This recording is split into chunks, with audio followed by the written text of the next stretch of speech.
Assalamualaikum warahmatullahi wabarakatuh. Selamat berjumpa kembali dalam mata kuliah Sastra Indonesia Kontemporer. Kali ini kita akan masuk kepada perkembangan sejarah sastra Indonesia selanjutnya. Nah, kalau kemarin kita sudah masuk terkait dengan sastra koran, kali ini kita akan masuk kepada sastra anak. Tentu sastra anak bukan hal baru ya bagi Anda, karena mungkin di antara Anda juga masih senang membaca cerita-cerita anak yang bagian dari genre sastra anak, dan termasuk saya sendiri masih sangat senang seperti membacakannya, mendongengkannya kepada anak ya. Artinya posisi sastra anak itu masih diminati sepertinya. Tapi kali ini kita akan melihat bagaimana posisinya dalam sejarah sastra Indonesia seperti itu ya. Kita coba lihat dulu. Bagaimana kondisi sastra anak dalam sejarah sastra Indonesia? Nah, ini dari berbagai sumber saya rangkum kira-kira seperti ini, bahwa kondisinya cukup sulit menemukan dokumen atau rekam jejak sastra anak di Indonesia. Jadi buku atau terkait dengan buku ikhtiar sejarah sastra Indonesia itu tidak memuat terkait dengan dokumen atau perkembangan sastra anak. Nah, kalau Sumarjo juga menyatakan bahwa penulis sastra anak tidak dianggap dalam percaturan sastra Indonesia. Ini mungkin menjadi salah satu penyebab posisi sastra anak tidak muncul dalam rekam jejak sejarah sastra Indonesia. Kemudian di sini juga dinyatakan meski telah ada sejak tahun 1900-an sampai 1920-an, ya artinya pada zaman sebelum Balai Pustaka ada cerita Si Jamin Si Johan, dulu Sidul Anak Betawi, itu salah satu bentuk sastra anak. Artinya tetap saja sastra anak itu posisinya belum diakui saat dulu. Nah, bahkan zaman Belanda cerita anak berbahasa daerah pun sudah ada. Nah, ini dari berbagai literatur yang saya baca, sastra-sastra anak yang dulu dibuat dalam berbahasa daerah itu tersimpan rapi dalam perpustakaan di Belanda. Nah, ini yang saya pikir cukup miris, yang masih kelemahan kita, ya termasuk naskah-naskah kuno juga dulunya. Nah, maka harapannya ini perlu dibenahi tentunya ya. Nah, mengapa di luar negeri sana, khususnya di Belanda dan Jerman itu mereka sastra anak di sana jauh lebih maju karena rekam jejaknya sangat jelas ya, perkembangannya cukup jelas.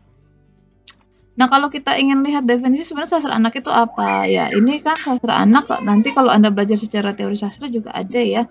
Sastra anak ini salah satu genre sastra yang sebagai pembeda sastra anak sampai yang mana sastra anak dan mana yang bukan sastra anak. Nah, istilah awal ini dimulai dikemukakan oleh kritikus sastra di Eropa sekitar tahun 50-an atau jauh sebelumnya lagi, mungkin sudah banyak dikenal orang di Eropa. Nah, kalau René Welek menyatakan sastra anak itu produk sastra bacaan anak-anak, ya sederhananya seperti itu ya. Kemudian kata Han dalam Nurgiantoro, sastra anak adalah buku bacaan yang dibaca oleh yang secara khusus cocok pula untuk sekelompok anggota yang disebut anak. Intinya sastra anak itu buku yang cocok dibaca oleh anak-anak ya, seperti itu. Nah, kalau Luken, sastra anak itu setidaknya menawarkan dua hal, kesenangan, pemahaman. Jadi dengan membacanya, selain dia senang, dia memahami apa yang diceritakan. Jadi jangan hal-hal yang berat-berat gitu. Jadi, sastra anak adalah buku bacaan yang sengaja ditulis atau diciptakan untuk dibaca oleh anak-anak. Apakah yang harus nulisnya anak-anak? Tidak ya. Jadi seperti Anda mahasiswa ataupun saya bisa menulisnya. Intinya kita membuat karya itu, cerita itu cocok untuk dibaca oleh anak-anak. Nah, isi karyanya harus sesuai minat dan dunia anak-anak, setara dengan tingkat perkembangan emosionalnya, intelektualnya, sehingga dapat memuaskan mereka.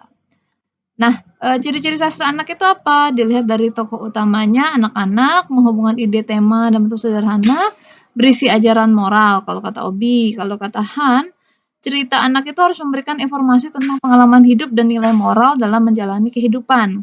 Kemudian cerita anak harus mampu mempengaruhi anak dengan nilai yang berkaitan dengan sosial, budaya, sejarah, dan ideologi yang dimuat oleh cerita anak tersebut. Nah, meskipun kita terkait dengan perkembangan sastra anak di Indonesia, tapi terkait dengan konsep tadi, ciri-ciri tadi, saya pikir perlu diperkenalkan saja untuk Anda tahu bahwa begitulah sebenarnya konsep yang dipakai, karena kalau kita mencari literatur tadi, dokumen tentang jejaknya memang tidak banyak ya, belum ada. Ada beberapa pemerhati sastra anak seperti Riri Sarumpait dan beberapa, kalau di UAD ada Buri Narati ya yang cukup sering menciptakan buku-buku cerita anak juga. Nah, saya pikir, ini juga perlu bagi Anda bahwa genre sastra anak itu tidak hanya seperti prosa yang banyak kita ketahui. Kalau kata Lukens, ini nanti Anda bisa baca lebih lanjut dalam buku artikelnya, ya, siapa nanti, saya akan berikan, mohon maaf saya lupa penulisnya, nanti kata di sini Anda bisa menemukan terkait dengan penjelasan, genre sastra anak yang realisme itu sebagaimana perkembangannya, fiksi formula, fantasi, sastra tradisional, puisi, dan non-fiksi. Kemudian kalau kata Sarumpait itu setidaknya ada 9, bacaan anak usia dini, kisah-kisah tradisional, sajak, fantasi, cerita realistik, biografi, fiksi kesejarahan, non-fiksi atau buku informasi, dan drama. Genre-nya lebih dirincikan lagi seperti itu. Ada juga, kalau menurut Carol Lynch dan Carl M. Tomlinson, hanya dibagi dalam 2, tapi sebenarnya dalam rincian itu ada termasuk yang sudah dirincikan tadi, yaitu ada prosa, fiksi realistik, fiksi sejarah, dan non-fiksi. Yang puisi dan puisi naratif, puisi lirik, dan sajak anak-anak. Nah, kalau kata Yeni Hayati, ini mengambil dari beberapa yang tadi, dia kelompokkan menjadi 3. Ada prosa, yaitu fiksi dan non-fiksi. Yang puisi masuk puisi lirik dan normatif, serta drama. Ya. Saya pikir mungkin ini yang menjadi pengalaman yang penting bagi Anda dalam mengetahui terkait dengan sastra anak ini. Nanti kita akan belajar lebih lanjut terkait dengan perkembangan sastra anak sesuai dengan genre tadi yang sudah disampaikan. Nah, yang terpenting dari yang sudah kita bahas tadi, apa harapan untuk sastra anak dalam sejarah sastra Indonesia? Perjalanan sastra anak Indonesia yang sejak zaman kolonial Belanda sampai kini sudah ada, tapi hanya sekedar ada. Tentu kondisi ini yang menjadi tanggung jawab kita bersama agar kehadiran sastra anak tidak sekedar ada. Selama ini mungkin Anda sudah menikmati majalah Bobo atau beberapa cerita anak pada tiap hari Minggu pada koran-koran mingguan ya dan sebagainya. Harapan kita tidak hanya sekedar ada saja, tapi ada perhatian terhadap segala yang sudah diadakan tersebut. Nah, jadi harapannya sastra anak diharapkan dapat mewarnai khasanah sastra Indonesia dan memberi kontribusi yang positif buat masa depan bangsa Indonesia, maka sejak dini semua pihak peduli akan sastra anak itu sangat diharapkan. Nah, yang terpenting lagi adalah dokumentasi perkembangan sastra anak Indonesia ini dapat dimiliki secara baik, benar-benar didokumentasikan dalam sejarah sastra Indonesia. Jadi harapan kita para kritikus, pengkaji sastra anak yang sudah ada saat sekarang ini, yang sudah mulai merintis atau seperti apa, bisa membuat rekam jejak perkembangan sastra anak dapat diketahui dan dapat mudah dibaca oleh tentunya bagi para generasi muda. Jadi beberapa artikel dari hasil literatur saya sudah ada yang menulis terkait hal itu. Nanti untuk pemahaman Anda lebih lanjut silakan dibaca dan dipelajari, akan saya tautkan pada e-learning.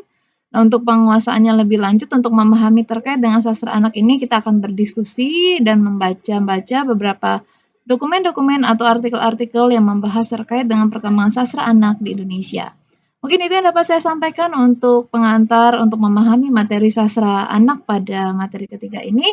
Selamat belajar, terima kasih atas perhatiannya. Wassalamualaikum warahmatullahi wabarakatuh.